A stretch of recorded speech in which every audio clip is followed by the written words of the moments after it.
সে খুব ভালো লাগছে। মুঘল সাম্রাজ্যের পতন হলো 824 বছর পরে বাংলায় একটা সনাতনীদের সরকার আসলো, যেখানে সনাতন সুরক্ষিত রাখার জন্য স্বপ্ন করল। দায়িত্ব পালন করতে হবে, বাড়তি দায়িত্ব দেখুন, পার্টি যা কাজ দেবে, যে দায়িত্ব দেবে, আজকে সারা বাংলায় যেভাবে অত্যাচার হয়েছিল 2021 তার পরিপ্রেক্ষিতে 0% কোনো জায়গায় বন্ধ করতে হবে।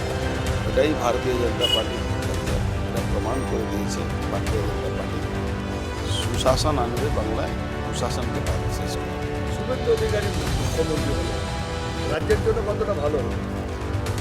রাজ্যের জন্য অনেকটাই ভালো হলো। কেন, একটা মানুষ যে মাটির থেকে উপর অব্দি সব খবর রাখে, প্রত্যেকটা ব্যাপারে উনি অভিজ্ঞ আছেন, জানেন, খবর রাখেন, চিনেন।